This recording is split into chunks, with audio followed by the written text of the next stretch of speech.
दोस्तों, राजस्थान के रेगिस्तान के बीच एक ऐसा किला मौजूद है जिसका नाम सुनते ही लोगों के चेहरे का रंग उड़ जाता है। कहते हैं कि सूरज गुरूब होने के बाद जो भी उस किले के अंदर जाता है वो कभी पहले जैसा वापस नहीं आता। आज की कहानी है चार दोस्तों की। अरमान, एक डॉक्यूमेंट्री फिल्म मेकर जो हर हॉन्टेड जगह की सच्चाई ढूंढने का शौकीन था। रेहान, उसका बेस्ट फ्रेंड और professional cameraman. Ayesha, history researcher जो पुरानी कहानियों और राजों पर रिसर्च करती थी। और कबीर, साउंड इंजीनियर जो पैरानॉर्मल आवाज़ों को रिकॉर्ड करने का एक्सपर्ट था। एक दिन अरमान को एक ईमेल मिली।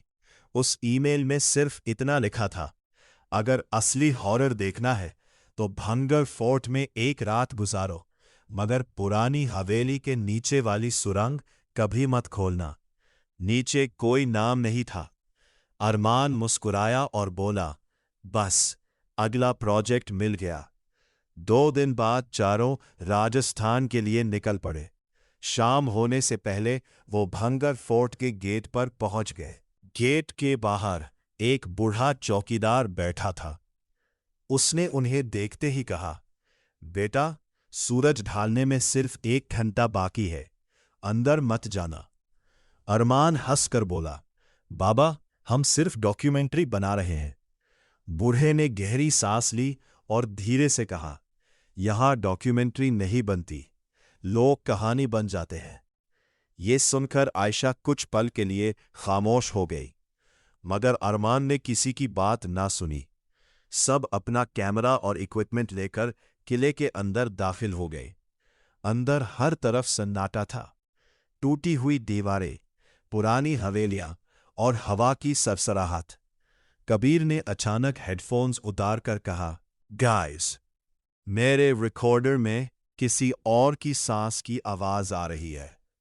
सब ने इधर उधर देखा, लेकिन वहां उन चारों के सिवा कोई नहीं था। रेहन ने कैमरा चेक किया।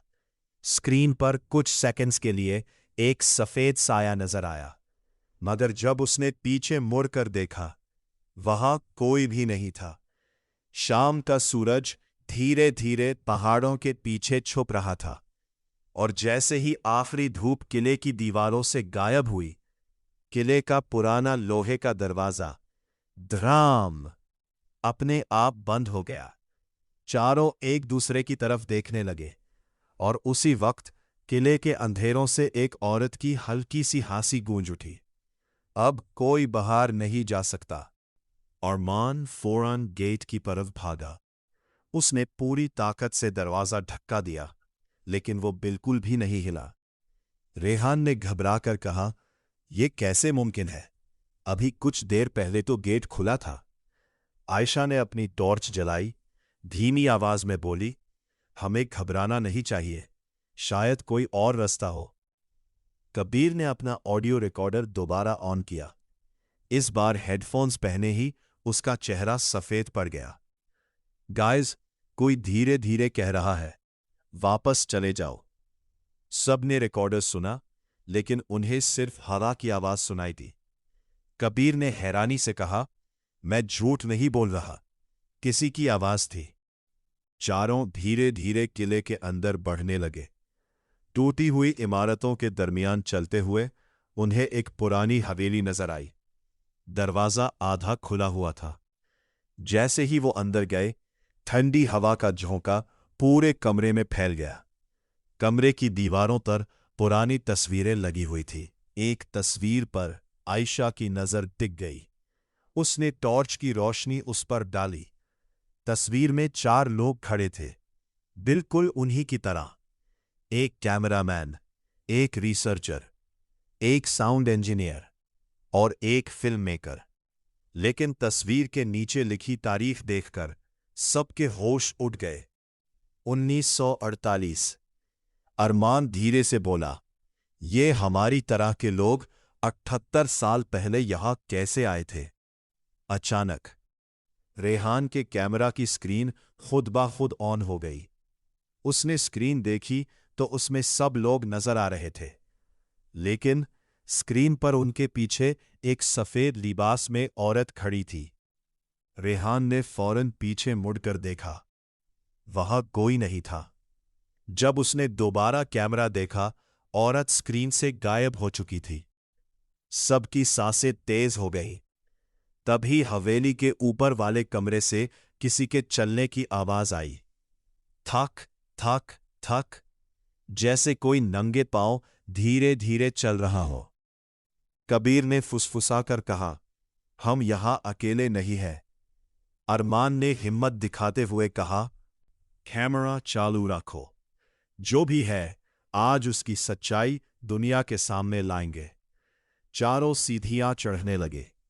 जब वो ऊपर पहुंचे, कमरा बिल्कुल खाली था, लेकिन कमरे के बीचों बीच एक पुरानी लकड़ी की मेज पर एक धूल से ढकी हुई डायरी रखी थी।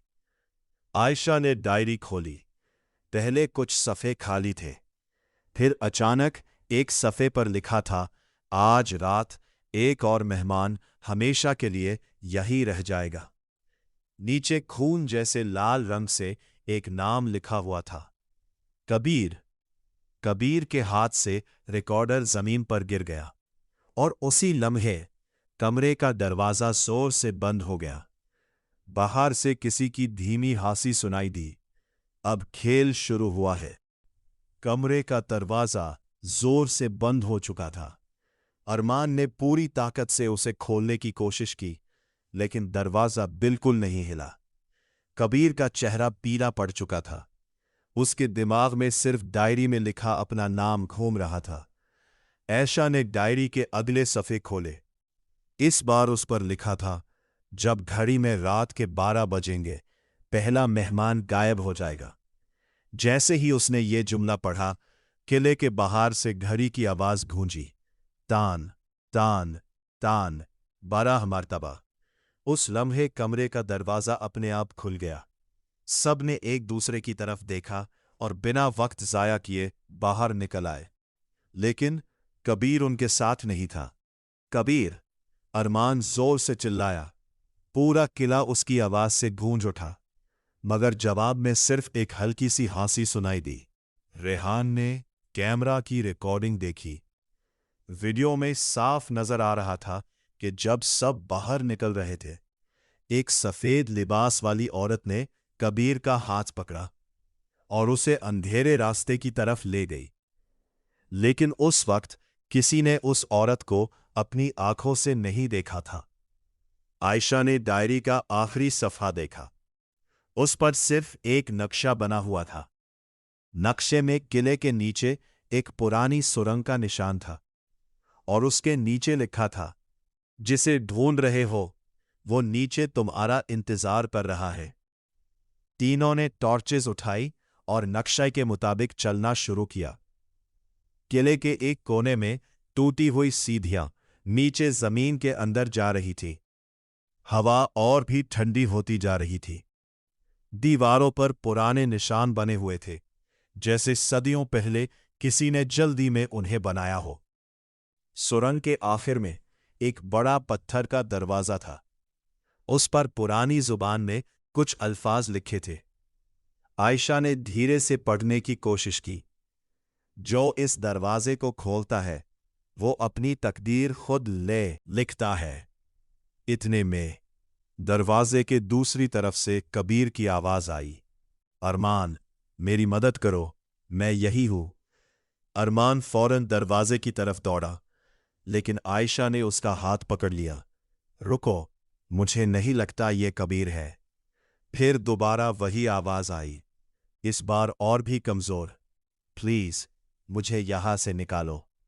रेहान ने कैमरा दरवाजे की तरफ किया। स्क्रीन पर जो नजर आया उसने सबके होश उड़ा दिए। दरवाजे के पीछे कबीर खड़ा था, लेकिन उसकी आंखें पूरी तरह काली थीं और उसके पीछे दर्जनों सफेद साए खामोशी से खड़े उन तीनों को देख रहे थे। अचानक पत्थर का दरवाजा धीरे धीरे खुद ब खुद खुलने लगा।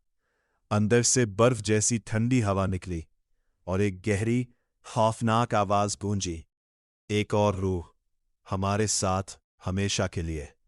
पठार का दरवाजा धीरे धीरे पूरी तरह खुल गया। अंदर घना अंधेरा था।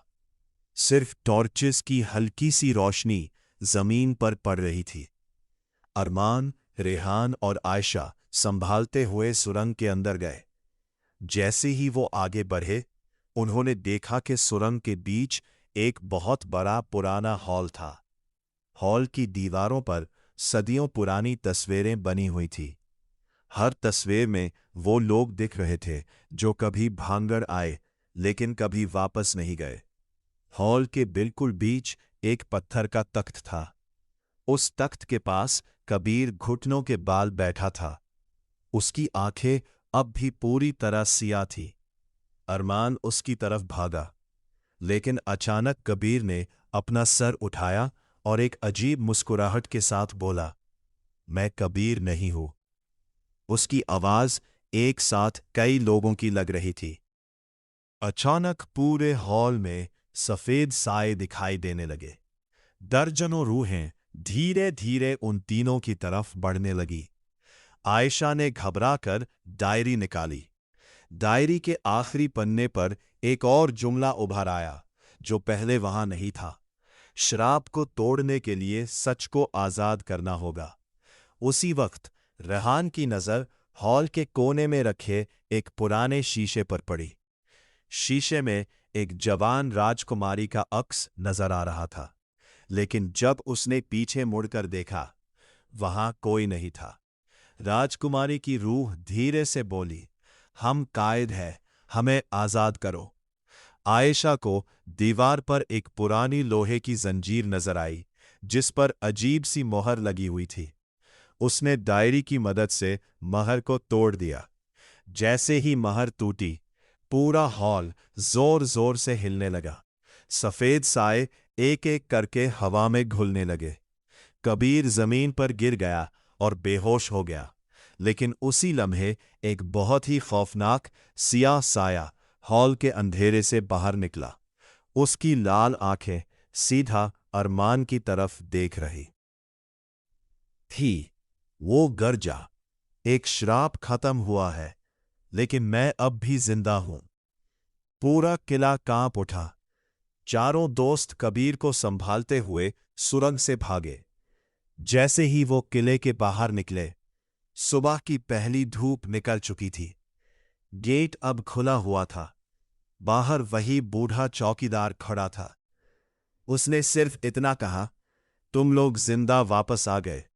लेकिन क्या वाकई सब वापस आ गए? सब एक दूसरे की तरफ देखने लगे। कबीर बिल्कुल खामोश था। सफर खत्म हो गया, या शायद शुरू। 2 हफ्ते बाद अरमान ने डॉक्यूमेंट्री एडिट करनी शुरू की। आखिरी रिकॉर्डिंग देखते वक्त उसका हाथ कांप गया। वीडियो के फाइनल फ्रेम में चारों दोस्त किले से बाहर निकल रहे थे, लेकिन उनके पीछे एक 5वां शख्स भी चल रहा था। लंबा सियाह साया, लाल आंखें और चेहरे पर धीमी सी मुस्कुराहट। अरमान ने फौरन वीडियो बंद कर दी। उसी वक्त उसके कंप्यूटर की स्क्रीन पर बिना किसी कीबोर्ड को छुए एक जुमला खुद ब खुद लिखना शुरू हुआ, और स्क्रीन अचानक काली हो गई। दोस्तों, भांगर सच में एक हॉन्टेड प्लेस है। रात को कभी भी मत जाना। स्टोरी अच्छी लगी तो चैनल को सब्सक्राइब, लाइक एंड शेयर करें प्लीज।